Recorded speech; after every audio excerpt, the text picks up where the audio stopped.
The Silent Watchers. The Zhirk's council chamber hung suspended in the violet skies of New Alexandria, its crystalline walls refracting starlight across the assembled delegates. Ambassador Sarah Chen fought to keep her expression neutral as first speaker Vexed delivered his annual assessment of humanity's progress. Our simple cousins continue to show promise. If limited understanding, Vexed's tentacles rippled with what passed for amusement among his kind. Their industrial output has increased by 12%, though their methodologies remain quaint. Polite laughter echoed through the chamber. Sarah maintained her carefully crafted mask of humility, even as her fingernails dug crescents into her palms. The Zhirk's Confederation had discovered Earth 50 years ago, bringing humanity into their grand alliance with the patronizing air of adults finding children playing with blocks. They had expected gratitude. They had received compliance. Or so they thought. Deep beneath the Pacific Ocean, in a facility that didn't exist on any official record, Dr. James Rodriguez watched holographic displays dance with data streams. The project that had consumed the last 15 years of his life was nearing completion. He touched his security badge, a simple piece of plastic that contained more computing power than the Zhirks thought humanity capable of producing. Status report, he called out to his team. Quantum field harmonics are stable, Dr. Yuki Tanaka responded from her station. The metamaterial lattice is maintaining coherence at 98% efficiency. Energy consumption, negligible, just as the theories predicted. They're still looking for massive power signatures. They can't detect what isn't there. James allowed himself a small smile. The Zhirks, for all their advanced technology, were prisoners of their own assumptions. They searched for massive energy readings, for the kind of brute force technology they themselves used. They never considered that humanity might find a different path. Back in the council chamber, Sarah endured another round of helpful suggestions from the various alien delegates. The Mursk representative, a being that resembled nothing so much as an iridescent praying mantis, was particularly concerned about humanity's primitive approaches to quantum mechanics. Perhaps if we provided them with more basic instructional materials. It chittered. Their attempts to understand quantum entanglement are almost endearing. Sarah bowed slightly. Your wisdom honors us, honored Mursk. The words tasted like ash in her mouth.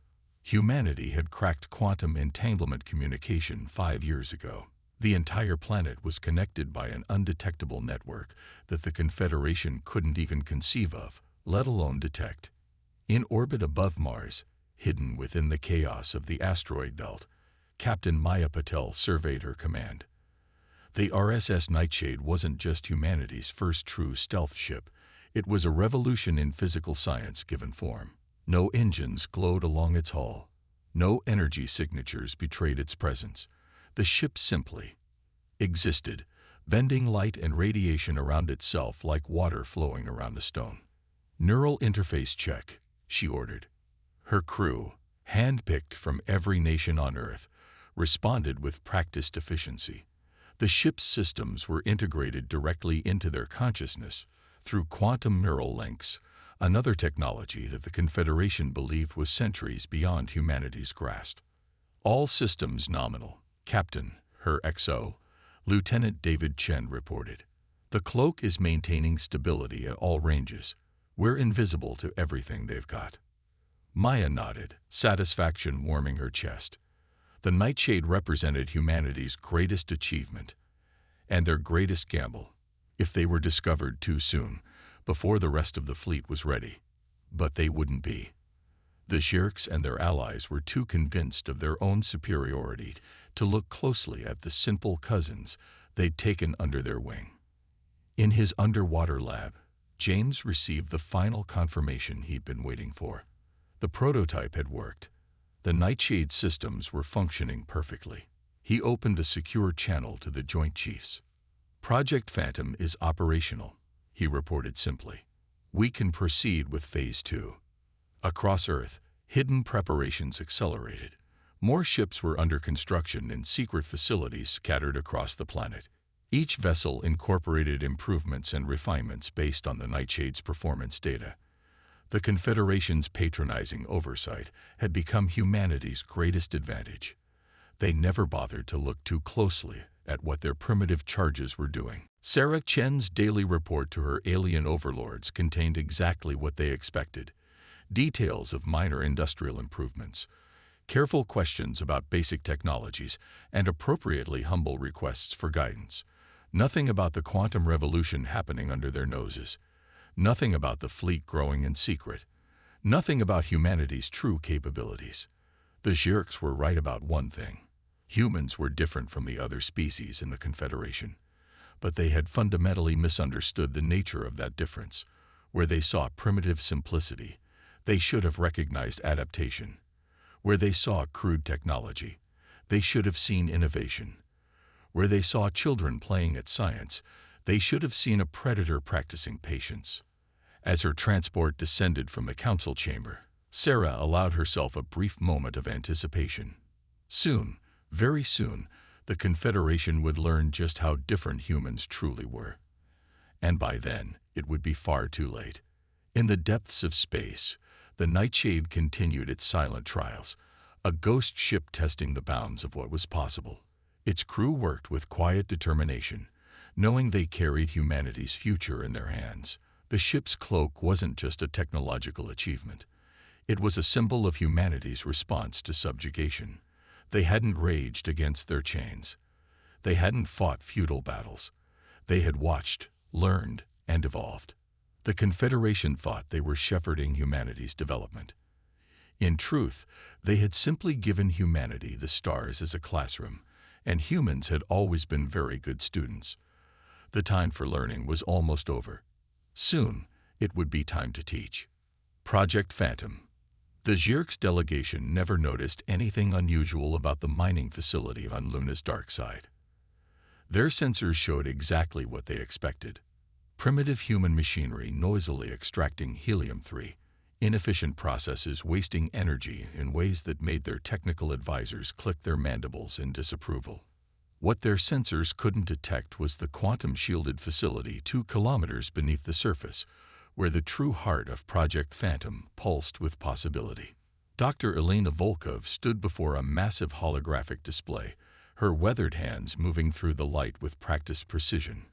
Around her, a team of Earth's finest engineers and physicists watched as she manipulated the molecular structure of their latest breakthrough. The problem was never about hiding, she explained, her Russian accent thick with excitement. The problem was that we were thinking like them, trying to bend energy around our ships. Instead, we needed to make our ships part of the background radiation itself. The display showed the revolutionary metamaterial they'd developed, a lattice of quantum-entangled particles that could essentially convince the universe that it didn't exist. It was elegant. It was impossible. It worked. In high orbit above Jupiter, the RSS Nightshade was proving just how well it worked. Captain Maya Patel watched as a Confederation patrol cruiser passed within 10 kilometers of their position, its sophisticated sensors seeing nothing but empty space. "They're launching their routine probe sweep," Lieutenant Chen reported, his fingers dancing across neural interface controls, maintaining quantum field stability at 100%. Maya allowed herself a small smile. The probe swarm deployed by the cruiser was considered the height of Confederation technology, capable of detecting the smallest variations in space-time. They passed through the exact space occupied by the Nightshade without registering so much as a flutter. Back on Earth, in the underwater facility that had birthed humanity's revolution, Dr. Rodriguez was briefing the Joint Chiefs on the next phase of Project Phantom. The Nightshade was just the prototype, he explained, bringing up schematics of larger vessels. With the principles proven, we can scale up, way up. The holograms showed ships that dwarfed anything humanity had officially built, massive vessels that could carry enough firepower to challenge the Confederation's military superiority. But their true power wasn't in their weapons. It was in their inability to be detected, targeted, or stopped. "How many?" General Santos asked, her eyes sharp with calculated interest. 12 are already under construction. We can have the first battle group ready within 6 months. In the Zhirk's council chamber, Sarah Chen continued her performance as humanity's humble representative. Today's session was particularly trying. The Confederation was discussing upgrading Earth's defensive capabilities. The human sphere requires better protection. First Speaker Vext announced magnanimously, "We propose installing our latest sensor arrays in their system. For their own security, of course." Sarah bowed, mind racing through the implications. "We are honored by your concern, First Speaker.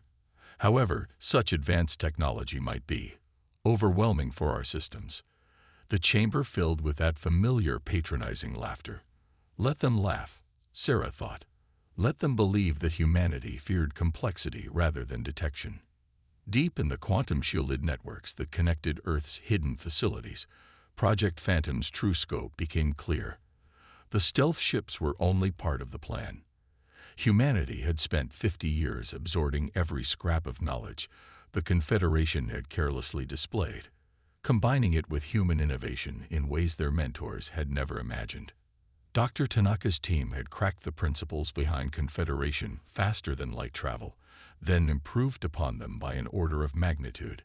The metamaterial that made their ships invisible could be adapted into armor that made conventional weapons useless. Quantum computing had evolved past simple calculations into true artificial consciousness, partners rather than tools. The Nightshade's successful tests had proven more than their ability to hide. They had proven that humanity's path, subtle, patient, innovative, had been the right one. While the Confederation built bigger ships and more powerful weapons, humanity had fundamentally changed the rules of space warfare. Final systems check. Maya ordered as the Nightshade prepared to push its capabilities further. They were about to attempt something that should have been impossible, slipping undetected into a Confederation naval yard. The ship's quantum field hummed at frequencies too precise to measure, its presence masked by the very fabric of space-time. The crew worked with practiced efficiency, their neural interfaces allowing them to react at the speed of thought. Beginning approach, Lieutenant Chen announced. Quantum field stable. No signs of detection. Maya watched as they glided past layers of the most sophisticated security in known space. Sensor arrays, probe swarms, energy detectors, all calibrated to find ships trying to hide. None of them designed to look for a ship that, as far as the universe was concerned, didn't exist. The naval yard spread before them, a massive complex where the Confederation built and maintained their mighty warships. The Nightshade sensors recorded everything: construction techniques, power systems, weapons specifications, knowledge that would prove invaluable in the coming months. In her lab beneath the lunar surface, Dr. Volkov received the data stream from the Nightshade's mission. Each new piece of information would be analyzed, adapted, improved upon.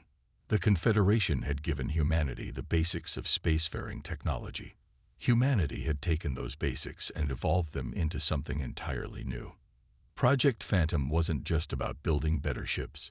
It was about proving that humanity deserved more than a patronizing pat on the head from species that considered themselves superior. It was about showing the galaxy that innovation didn't always mean bigger or more powerful. Sometimes, it meant being smart enough not to be seen until you were ready to be revealed. First strike. The Confederation's primary communications hub in the Arcturus sector was considered impregnable. Multiple defense rings, constant patrol patterns, and enough firepower to vaporize a small moon. They never saw the RSS Nightshade and its two sister ships, Shadow and Spectre, slip through their defensive grid like ghosts through a wall. Captain Maya Patel stood on the Nightshade's bridge, her neural interface humming with tactical data. Status report. Quantum fields holding at optimal levels, Lieutenant Chen responded. Shadow and Spectre are in position. No detection signatures from Confederation forces. The three ships represented humanity's first operational stealth squadron. Their mission wasn't destruction, it was demonstration. A carefully calculated revelation of power that would force the Confederation to recognize humanity as equals rather than children. Deep within Earth's quantum network, Dr. Rodriguez monitored the operation. Remember, his voice reached the three ship commanders through their secure quantum channels. We're not here to start a war. We're here to prevent one. The plan had been months in development. The communications hub controlled nearly a third of the Confederation's faster-than-light communications. Disabling it wouldn't cripple their operations, but it would force them to acknowledge a threat they'd never seen coming. In the Zhirk's council chamber, Sarah Chen waited. The timing had to be perfect. The council was in full session, representatives from every major Confederation species present for what they thought was a routine meeting about trade regulations. First speaker Vext was midway through a particularly condescending lecture about human industrial inefficiency when it began. The chamber's massive communication displays flickered, died, then reactivated, showing something impossible. Three ships of clearly human design, appearing from nowhere in the heart of Confederation space. Greetings, honored representatives of the Confederation. Maya's voice filled the chamber, transmitted through channels that should have been impenetrable. We come with a message from Earth. The chamber erupted in chaos. The Mursk representative's crystalline exoskeleton chimed with agitation. The Zhirk's delegate's tentacles writhed in patterns that indicated extreme distress. Only Sarah Chen remained calm, a small smile playing at the corners of her mouth. This is impossible. Vext thundered. Human ships cannot. They do not have the capability. We have many capabilities, Maya continued smoothly. Capabilities we developed while you were so busy teaching us how primitive we were. Would you like to see them demonstrated? The Nightshade, Shadow, and Spectre began their choreographed dance. Their quantum fields shifted, making them visible then invisible at will. They moved with impossible speed and precision, their improved FTL drives letting them appear and disappear across thousands of kilometers in seconds. In her lunar laboratory, Dr. Volkov watched the sensor data with satisfaction. The metamaterial hulls were performing even better than expected, absorbing or deflecting every scan the panicked Confederation forces threw at them. They're launching interceptors, Lieutenant Chen reported. Maya nodded. This had been anticipated. Implement Phase 2. The three human ships didn't fire a single shot. They didn't have to. Instead, they demonstrated something far more frightening to the Confederation military: complete immunity to their weapons. Confederation energy beams passed harmlessly through their quantum fields. Missiles couldn't lock onto targets that, as far as their guidance systems were concerned, didn't exist. As you can see, Maya's voice remained calm and professional. We've learned a great deal under your guidance, perhaps more than you intended. Dr. Tanaka's team had actually improved on the quantum field technology during the construction of Shadow and Spectre. The ships could now selectively filter which particles could interact with their hulls. Energy weapons were simply ignored, their power dissipating harmlessly into space. In the council chamber, Sarah Chen finally stood. Honored representatives, her voice cut through the chaos, all pretense of submissiveness gone. For 50 years, you have treated humanity as children playing with toys. We accepted this treatment. We learned from it. And now we have surpassed it. The displays showed the three human ships systematically disabling the hub's defensive systems, not through violence or brute force, but through precise application of technologies the Confederation hadn't known were possible. We could have built weapons, Sarah continued. We could have created ships of war and challenged your military directly. Instead, we chose a different path. We developed technologies you never considered because you were too convinced of your own superiority to look for them. The Nightshade sensors detected increasing numbers of Confederation warships arriving in the system. Maya watched them with professional interest, noting how their formations betrayed their confusion and fear. They're trying to establish a containment perimeter, Lieutenant Chen reported. Standard Confederation doctrine for unknown threats. Maya allowed herself a small smile. Standard doctrine won't help them here. Begin transmission of the final message. Across every communication channel in the system, in every language used by the Confederation, humanity's message played. It wasn't a threat. It wasn't an ultimatum.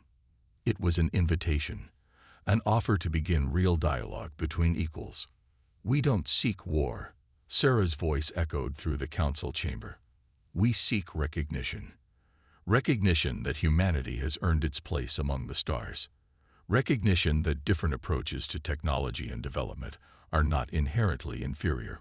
Recognition that perhaps, honored representatives, you still have something to learn from us." The demonstration lasted exactly 1 hour. Then, as planned, the 3 ships vanished, their quantum fields bending light and space around them until it was as if they had never been there at all. They left behind a disabled but undamaged communications hub, a shaken Confederation military, and a council chamber full of representatives facing an uncomfortable new reality. Humanity would no longer play the role of the grateful child. They had grown up, not through violence or rebellion, but through patience, innovation, and the quiet determination that had carried their species to the stars. The hunter becomes the hunted. The Zhurk's High Command Center buzzed with frantic activity. Fleet Admiral Kexry's tentacles twisted in frustrated patterns as another search squadron reported failure. For 2 weeks since the human demonstration, the Confederation's most advanced ships had been hunting shadows. "Nothing, first speaker," Kexry reported to Vexed. "They appear and vanish at will. Our sensors can't track them. Our weapons can't touch them. It's as if they don't exist," Vexed finished, his voice heavy with implications that shook decades of Confederation certainty. Aboard the RSS Nightshade, Captain Maya Patel reviewed tactical data from their latest operation. Her ship, along with a growing fleet of stealth vessels, had spent those 2 weeks executing precisely calculated appearances across Confederation space. "Status of Operation Ghostlight?" she asked. Lieutenant Chen's fingers danced through neural interface controls. 17 successful demonstrations completed. Shadow and Spectre report similar results in their sectors. The Confederation is deploying everything they have, but they're still looking for us using conventional methods. In her lunar laboratory, Dr. Volkov monitored the quantum field signatures of the growing human fleet. Each new ship incorporated refinements to the technology, making them even harder to detect. But more importantly, each demonstration proved that humanity's approach to space warfare had fundamentally changed the game. "They're still trying to find power signatures," she reported to Dr. Rodriguez. "They cannot accept that our ships simply don't generate any."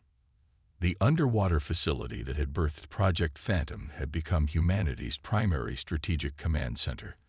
Dr. Rodriguez studied the holographic display showing Confederation fleet movements.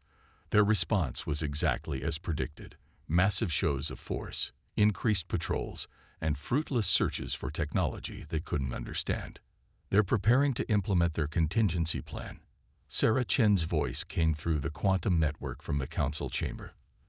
"They're going to try to isolate Earth." The Confederation's strategy was predictable because it was the only option their military doctrine allowed. If you couldn't find an enemy, you contained them. A massive fleet was assembling, intended to quarantine the Sol system. Maya studied the tactical projections. "They still think in terms of walls and barriers. They haven't realized that we don't need to break through their blockade, because we're already past it," Lieutenant Chen added with a slight smile. The RSS Phantom, newest of humanity's stealth ships, proved this point by slipping undetected into the Confederation's primary shipyard. Captain Aisha Rahman watched through the quantum field as alien workers rushed to modify their warships with new sensor arrays and weapon systems. "They're trying to adapt," she reported back to command. "But they're still working from flawed assumptions." Dr. Tanaka's team had already analyzed the Confederation's attempts at countermeasures. "They're looking for ways to detect our quantum fields," she explained to the Joint Chiefs. "They don't understand that our ships don't generate fields. They exist within the natural quantum state of space itself." The Confederation's growing frustration manifested in increasingly aggressive patrol patterns. Their ships fired at sensor ghosts, chased phantom readings, and jumped at shadows. Meanwhile, humanity's stealth fleet conducted their operations with calculated precision. "We're not here to fight them," Maya reminded her crew as they prepared for another demonstration. "We're here to teach them that fighting isn't always the answer." The lesson was driven home when 3 Confederation battlecruisers detected what they thought was a human stealth ship near one of their major colonies. They launched a full attack, only to discover they'd been firing a modified probe that transmitted their entire response back to Confederation High Command. In the council chamber, Sarah Chen watched the political fallout with carefully hidden satisfaction. The Confederation's military leaders were losing face. Their inability to counter human technology was eroding centuries of assumed superiority. Perhaps, she suggested during one particularly heated session, it is time to consider a different approach. First Speaker Vext's tentacles rippled with barely contained fury. "You dare to dictate terms. You who deceived us for decades." "We didn't deceive you," Sarah replied calmly. "We learned. We adapted. We evolved.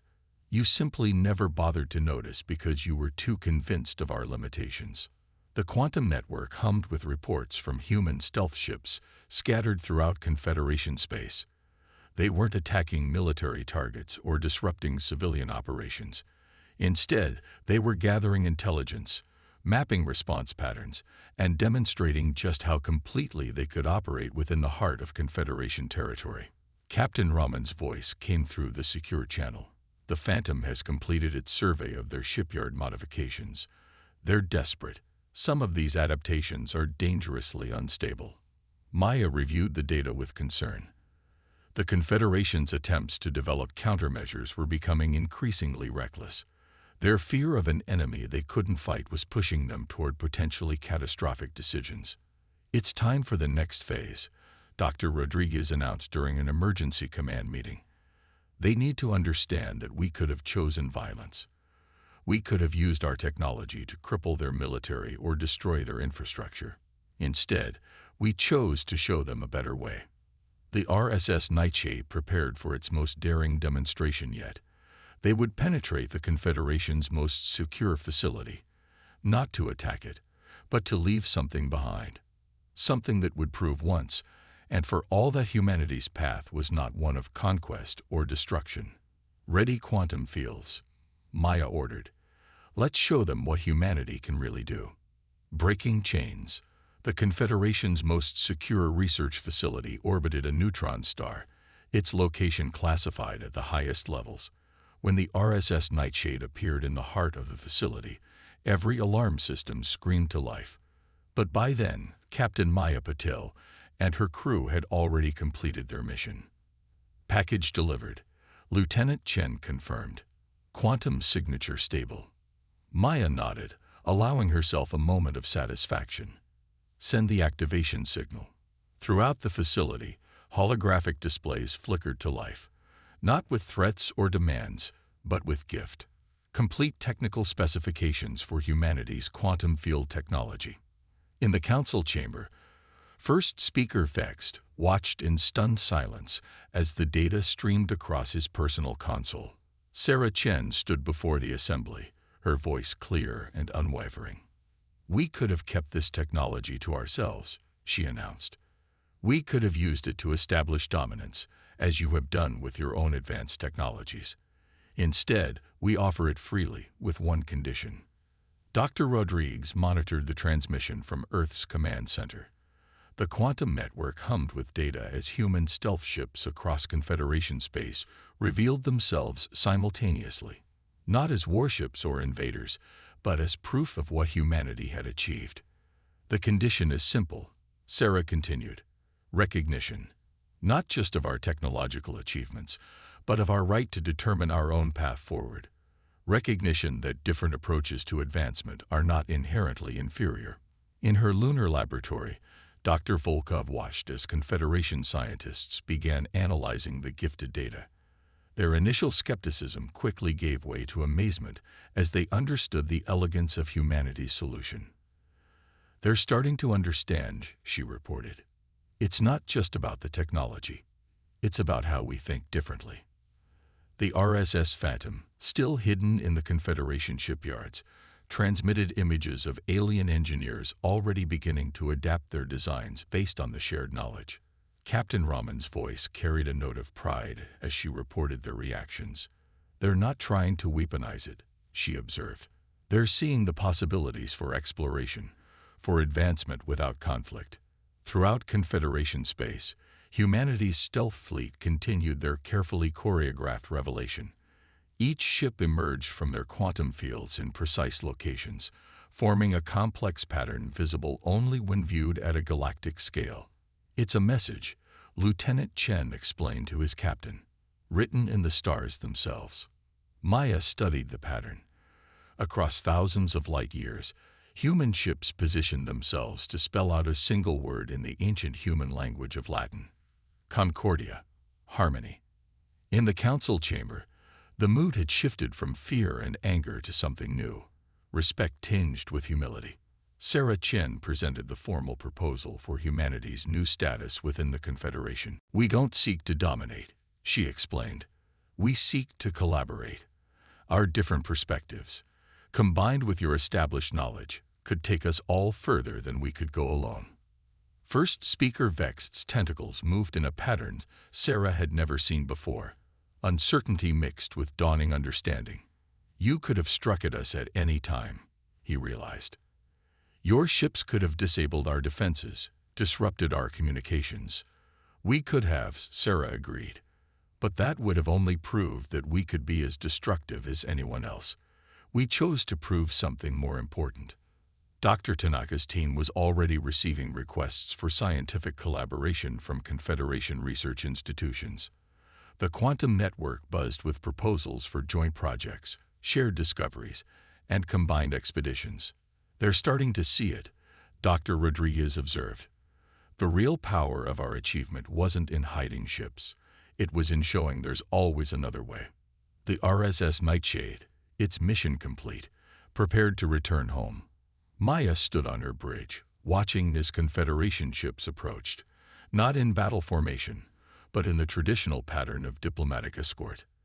"They're adapting faster than we expected," Lieutenant Chen noted. Maya smiled. "That's because they're finally seeing us clearly, not as students to be taught, but as teachers who showed them something new." In the depths of space, human and alien ships began working together, combining Confederation power with human innovation. The quantum fields that had once hidden ships now protected joint exploration vessels. Technologies that had been developed for potential conflict were being repurposed for discovery. Sarah Chen's final address to the Council marked the end of one era and the beginning of another. "For 50 years, you thought you were lifting us up to your level. In truth, we were all rising together, each in our own way. Now we can continue that journey as equals, each contributing our unique strengths to a greater whole." As the human fleet decloaked across Confederation space, they revealed not just their presence but a new possibility. A future where advancement came not from domination, but from diversity. Where strength was measured not in firepower but in innovation. Where different paths led to the same stars. The chains of patronizing oversight had been broken not by force, but by the very qualities the Confederation had dismissed: human ingenuity, patience, and the ability to see beyond conventional wisdom. In Earth's command center, Dr. Rodriguez received the final confirmation. The Confederation had formally accepted humanity's new status, but more importantly, they had accepted the lesson humanity had taught them. True power lies not in controlling others, but in controlling yourself long enough to find a better way. Project Phantom had succeeded beyond their wildest hopes, not because it had made humanity powerful, but because it had made power itself less important than understanding. The stars stretched out before them, no longer as a hierarchy to be climbed, but as a frontier to be explored together, each species bringing their own perspectives, their own strengths, their own ways of seeing the universe. And somewhere in that vast expanse, the RSS Nightshade and her sister ships continued their patrols, no longer hidden, but serving as reminders that the quietest revolutions are often the most profound.